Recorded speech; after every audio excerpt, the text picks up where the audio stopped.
일반적으로 돌아가시기 전에 양도하고 상속이 개시가 되는 경우에 세부담이 제일 높습니다. 네. 왜냐하면 양도소득세도 한 30% 부담을 하고 남는 현금에 대해서도 그대로 상속세가 부과되기 때문에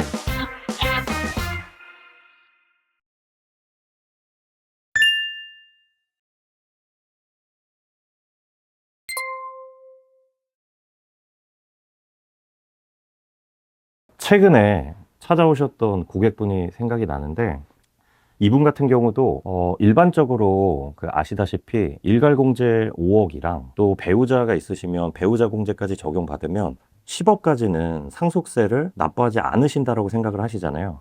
그래서 이번에 찾아오신 분 같은 경우도 양도세를 이제 신고 납부해달라고 고객분이 찾아오셨는데 제가 봤을 때는 상속세 신고만 잘했더라도 한 2억 정도의 양도세 부담을 안 하실 수 있었는데 이번에 어쩔 수 없이 세금을 신고 납부하셨던 케이스가 있습니다. 그 이유가 왜 그러냐면 바로 이제 상속세로 신고한 가액이 이제 향후에 양도하게 될 때는 이 취득가액으로 잡히게 됩니다. 방금 이제 질문 주셨던 것처럼 상속세만 고려를 해서 이제 상속세가 나오지 않는다고 이제 그냥 10억에 신고를 해버리게 되면 나중에는 이제 취득가액 자체가 10억이 돼버리는 거죠. 근데 이번 케이스에서도 제가 시뮬레이션을 돌려보니까 배우자분이 있으셨고 자녀분이 한 분이 있으셔가지고 배우자 공제를 한 8억 이상씩 받으실 수가 있었습니다. 그래서 당초에 상속세를 신고하셨을 때 그냥 감정만 받아서 한 15억 정도 시가로 신고를 하셨더라면 이분 같은 경우는 상속세는 한 1,000만 원 정도 부담하시고 이번에 납부하실 양도세가 안 나오시는 분인데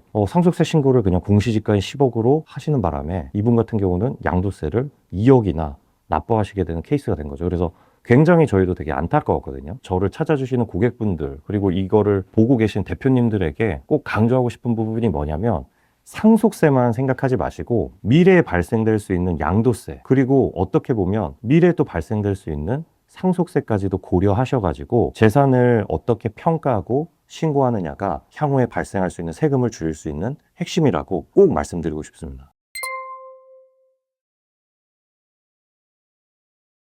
뭐 옆집이 15억에 팔렸으니 우리 집도 15억이다라는 개념은 세법상에서 유사매매 사례가액이라고 시가로 규정한 부분이 있습니다. 그래서 요거는 화면을 보시면서 좀 설명드리면 좋을 것 같은데 여기 화면을 보시면 현행 상속세 및 증여세법에서는 이 시가를 규정하고 있는데요.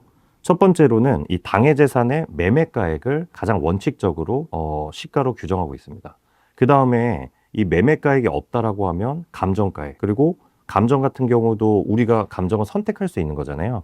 그래서 우리 물건에 대해서 우리가 감정을 받지 않았다라고 하면 유사 매매 사례가액을 그 다음 순서로 시가로 모아서 평가를 하고 있습니다. 옆집이 뭐 15억에 팔렸다라고 하게 된다라고 하면 이게 뭐 2년 전 가액일 수도 있고 뭐 3년 전 가액일 수도 있잖아요. 그래서 무조건적으로 이 유사 매매 사례가액이 다 시가로 인정되는 건 아니고 상속의 경우에는 이 상속 개시일로부터 전 6개월 그리고 후 6개월 내에 있는 뭐 감정가액이나 이런 매매 사례가액을 시가로 규정하고 있습니다. 증여 같은 경우는 전 6개월, 후 3개월 내에 있는 이제 매매 사례가액을 시가로 보는 거죠. 이 유사매매 사례가액을 무조건 다 시가로 보는 게 아니라 이 같은 단지 내에 있고 또 같은 평수, 또 면적이나 고시되어 있는 이런 공동주택 가격이 있잖아요. 이 공동주택 가격이 뭐 5% 이상 차이가 나지 않는 이 가액을 유사매매 사례가액으로 인정을 하고 있는 거죠. 이 이제 시가 인정 같은 경우는 유사매매 사례가액 같은 경우는 가장 이제 문제가 뭐냐면 이 충수나 뭐 조망권이나 우리 본래 재산에 따른 이런 특성을 반영하지 못하는 그런 이제 가장 큰 단점이 있습니다. 그래서 보시게 되면 감정가액이 더 우선하잖아요. 그래서 항상 저희를 찾아주시는 이제 고객분들 그리고 대표님들도 향후에 뭐 부동산을 상속받으시거나 증여하실 때는 우리 뭐 아파트라고 했을 때 실제 현재 유사매매 사례가액으로 잡히는 금액이 얼마인지 근데 우리가 실제 감정을 의뢰하게 되면 감정가액이 우선하기 때문에 감정으로 신고하는 게 유리할지 아니면 유사매매 사례가액으로 신고하는 게 유리할지 고민하셔서 결정하시는 게 매우 중요합니다. 앞서서 설명드렸던 것처럼 가장 대표적인 경우가 이 상속 재산가액, 뭐 아파트를 예를 들면 그 아파트에 예상되는 시가가 상속 공제 금액, 뭐 일괄 공제와 또 뭐 배우자 공제를 합산했을 때 그 공제 금액 안에 이제 들어오시는 분들이겠죠. 왜냐면 그분들 같은 경우는 뭐 한 10억짜리 부동산이 있다라고 했을 때, 뭐 자기들도 고객분들도 생각을 했을 때 일괄공제와 배우자 공제를 적용받으면 상속세를 신고를 안 하셔도 된다라고 생각하시는 분들 굉장히 많으세요. 근데 절대 그러시면 안 되고, 어차피 내 재산 자체가 상속으로 적용받을 수 있는 공제금액 안에 있다라고 하면 먼저 감정을 받아서 높은 가액으로 신고를 해놓는 게 매우 중요하겠죠. 왜냐면 이 신고한 가액 자체가 우리의 취득가액이 되다 보니까 향후에 처분했을 때 양도가액과 취득가액, 이 양도 차익이 발생하지 않아서 미래에 발생될 양도소득세를 줄일 수 있는 핵심이 되는 거예요. 이게 신고를 안 하게 되면 국세청에서는 어떻게 이 취득가액을 결정해 버리냐면, 상속세 같은 경우는 신고를 안 하더라도 국세청에서 국세청에서 이 신고 가액을 결정해 버립니다. 근데 그때 그냥 공시지가로 결정해 버려요. 그렇게 되면 신고만 했어도 향후에 발생할 수 있는 양도세를 안 낼 수도 있음에도 불구하고 신고를 하지 않았기 때문에 억울하게 세금 내는 케이스가 굉장히 많은 거죠. 그래서 이걸 보시는 우리 구독자분들도 내가 상속세 부담이 없다라고 해서 상속세를 신고를 안 하시는 게 아니라 반드시 주위에 계신 세무사님들 찾아뵙고 상담 받으셔서 높은 가액으로 신고를 해놓으시는 게 미래에 발생될 수 있는 양도세를 줄이는 핵심이라고 보시면 됩니다. 그래서 반드시 신고하시는 게 유리합니다.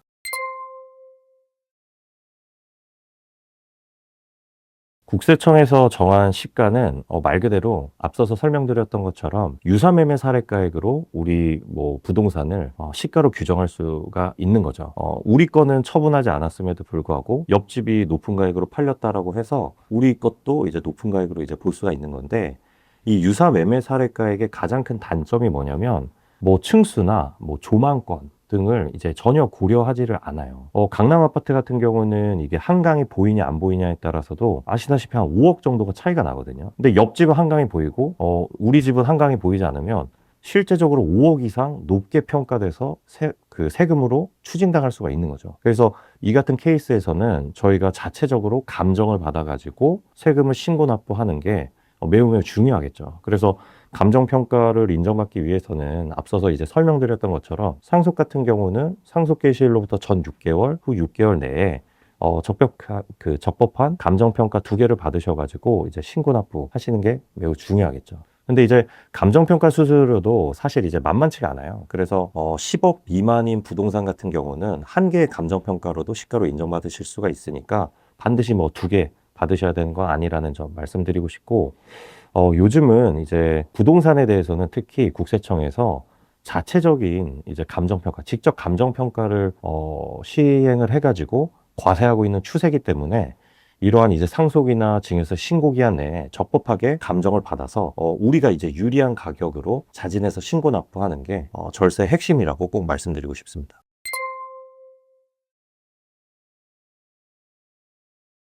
가장 이제 지금 당장 확인해야 될 거는 딱 그 10년치 금융거래 내역에 대한 분석이라고 꼭 말씀드리고 싶습니다. 특히 상속 같은 경우나 증여 같은 경우는 저희가 세금을 신고하고 납부한 다음에 국세청에서 이제 세무조사라는 방식으로 우리가 적법하게 신고를 했는지 안 했는지 검증을 하거든요. 그래서 화면을 보시면 이제 상속세 같은 경우는 이제 신고를 하면서 빠르면 한 6개월 이내에 세무조사가 개시가 되기도 하고, 늦어도 2년 이내에 세무조사가 시행되기도 합니다. 그러면 이 세무조사가 뭔가 우리가 잘못해서 받는 게 아니라 국세청에서는 말씀드렸던 것처럼 감정가액이 제대로 됐는지, 누락된 재산은 없는지, 또 평가는 제대로 했는지, 이런 부분들을 이제 보는 거고, 핵심은 바로 뭐냐면 10년치 금융거래 내역 분석을 통해 가지고 사전증여재산이랑 혹시라도 현금 출금이 된 부분이 자녀분들이나 이전된 게 없는지에 대해서 굉장히 꼼꼼하게 조사를 진행하게 됩니다.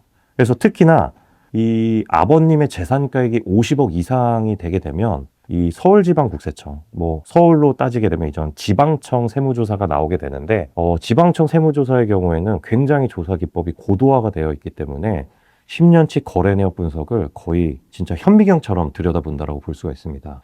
그래서 실제 이게 사전 증여가 된 게 아님에도 불구하고 현금이 출금되거나 했던 부분들을 증여세 추징에 대한 리스크도 있고, 또 우리가 부담하지 않아도 되는 세금 추징 리스크가 있기 때문에 지금이더라도 이제 직전이더라도 이 10년치에 대한 거래를 분석해가지고 최대 리스크가 어떻게 되는지, 그러면 자진 신고하는 게 유리할지 하는 부분을 미리 이제 대응하고 준비하는 게 핵심이라고 꼭 말씀드리고 싶습니다.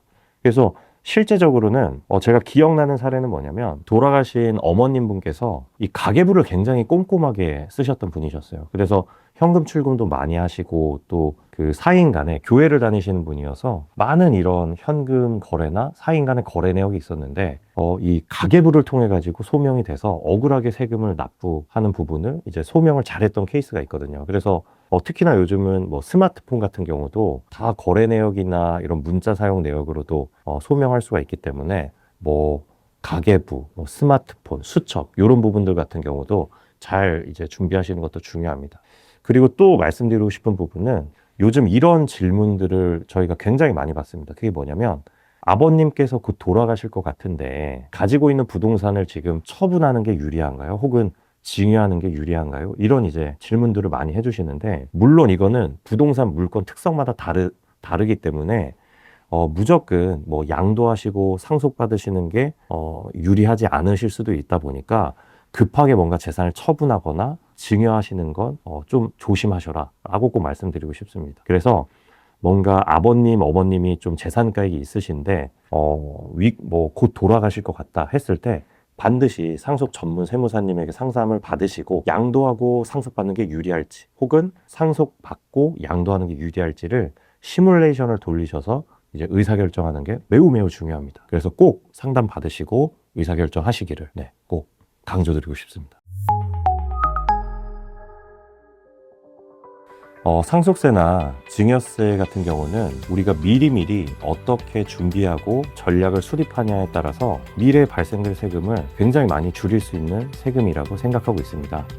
그래서 가장 큰 절세 방법은 지금입니다. 지금 바로 의사결정하시고 현명한 절세 전략 수립하시길 바라겠습니다.